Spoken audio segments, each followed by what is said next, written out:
Hi guys, இது உங்கள் cine rainbow.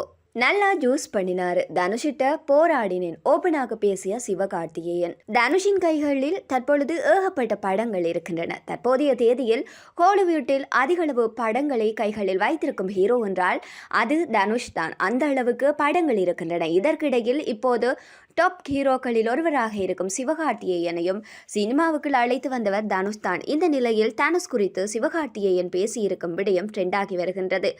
தனுஷின் நடிப்பில் கடைசியாக ராஜன், கேப்டன் மில்டர் ஆகிய திரைப்படங்கள் வெளியாகின. அவற்றில் கேப்டன் மில்டருக்கு போட்டியாக சிவகார்த்திகேயனின் அயலான் திரைப்படம் வெளியானது. 2 படங்களில் எந்த படம் வெல்லும் என்ற எதிர்பார்ப்பு ஒட்டுமொத்த ஹாலிவுட்டிலும் இருந்த சூழலில் அசால்ட்டாக பந்தயமடித்தது அயலான். இதனால் தனுஷின் ரசிகர்கள் கொஞ்சம் அப்செட்டிலேயே இருந்தார்கள். அந்த அப்செட்டை அதிகரிக்கும் வகையில் தான் ராயன் படத்தின் ரிசல்ட்ஸும் இருந்திருக்கின்றது. இத்தனைக்கும் அது தனுஷின் 50வது படமாகவும் இருக்கின்றது.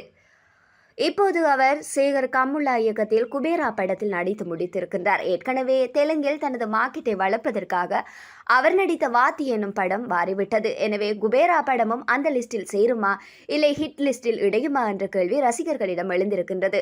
குபேராவில் தனுஷுடன் நாகார்ஜுனா, ரஷ்மிகா மந்தானா உள்ளிட்டோர் நடித்திருக்கின்றார்கள். இது ஒரு பக்கம் இருக்க, ஹாலிவுட்டில் இப்போது அதிக படங்களை வைத்திருப்பது தனுஷ் தான். அடுத்ததாக அவர் ஹிந்தியிலும் ஒரு படம், ஹாலிவுட்டிலும் ஒரு படம், லப்பர் பந்து இயக்குனருடன் ஒரு படம், அமரன் இயக்குனருடன் ஒரு படம், போர்த்தொழில் இயக்குனருடன் ஒரு படம், இளையராஜாவின் பயோபிக், இட்லி கடை என பல படங்களை வைத்திருக்கின்றார். இவற்றில் இட்லி கடை படத்தை அவரை இயக்கி நடிக்கவும் செய்கின்றார். அந்த படத்தின் வேலைகளும் மும்முரமாக போய்கொண்டிருக்கின்றன.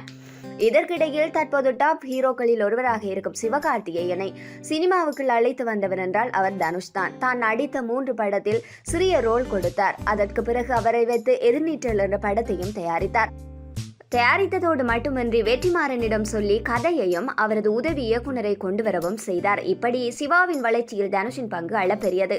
சூழல் இப்படி இருக்க இருவருக்கும் மனஸ்தாபம் என்றெல்லாம் பேச்சுக்கள் ஓடிக்கொண்டிருந்தன. இந்த நிலையில் தனுஷ் குறித்து சிவகார்த்திகேயன் பேசியிருக்கும் விஷயம் சமூக வலைதளங்களில் ட்ரெண்டாகியும் வருகின்றது. சில வருடங்களுக்கு முன்பு அவர் அளித்த பேட்டியில் எதிர்நீச்சல் படத்தின் பாடலில் தனுஷுடன் நடனமாட நான் ரொம்பவே போராடினேன். அவர் தனக்கு இருக்கும் உடலை சரியாக பயன்படுத்தி கொள்கின்றார். அவரை மாதிரி நடனமாட வேண்டும் என்று சொல்லியிருக்கின்றார். இது இவ்வாறு இருக்க, ரஜினிகாந்தின் மூத்த மகளான ஐஸ்வர்யா நடிகர் தனுஷை காதலித்து திருமணம் செய்து கொண்டார். கடந்த 2004ஆம் ஆண்டு இவர்களின் திருமணமும் நடந்தது. இருவருக்கும் யாத்ரா, லிங்கா என்ற மகன்களும் இருக்கின்றார்கள். சுமூகமாக போய்கொண்டிருந்தவர்களின் திருமண வாழ்க்கையில் கடந்த வருடம் விவாகரத்தில் முடிந்தது. இந்த சூழலில் தனுஷ் குறித்து ஐஸ்வர்யா கொடுத்திருக்கும் பேட்டி ஒன்று சமூக வலைதளங்களில் திடீரென ட்ரெண்ட் ஆகி வருகின்றது. சூப்பர் ஸ்டார் ரஜினிகாந்துக்கு மொத்தம் 2 மகள்கள். மூத்த மகளான ஐஸ்வர்யா நடிகர் தனுஷை காதலித்தார். காதல் கொண்டேன் படத்தில் தனுஷின் நடிப்பை பார்த்துவிட்டு அவரை பாராட்டுவதற்காக முதலில் இவர்களின் சந்திப்பு நிகழ்ந்தது. அப்போது ஏற்பட்ட பழக்கம் நாளடைவில் காதலாகவும் மாறியது. மற்றும் ரஜினிகாந்த் மற்றும் அவரது மனைவியும் முதலில் தயக்கம் காட்டினார்கள். ஆனாலும் மகளின் ஆசையை நிறைவேற்றுவதற்காக திருமணத்திற்கும் ஓகே சொன்னார்கள். திருமணத்திற்கு பிறகு 2 பேரும் தங்களது வாழ்க்கையை சுமூகமாக நகர்த்தினார்கள். ஒருவருக்கொருவர் துணையாகவும் இருந்தார்கள். ஐஸ்வர்யா இயக்குனராக அறிமுகமான 3 படத்தில் தனுஷ் ஹீரோவாக நடித்தார். சூழல் இவ்வாறாக இருக்க, இருவருக்கும் ஏதோ சில காரணங்களால் மனஸ்தாபம் ஏற்பட்டது. அதனை அடுத்து தாங்கள் பிரிவதாக அறிவித்தார்கள். ஆனால் விவாகரத்துக்கு மனு தாக்கல் செய்யாமல் இருந்தார்கள். எனவே 2 பேரும் கண்டிப்பாக இணைந்து விடுவார்கள் என்றே கருதப்பட்டது. யாரும் எதிர்பார்க்காத விதமாக கடந்த வருடம் நீதிமன்றம் சென்று பரஸ்பரமாக பிரிந்தார்கள். இருவரது பிரிவும் ஹாலிவுட்டில் ஷாக்கையும் கொடுத்தது.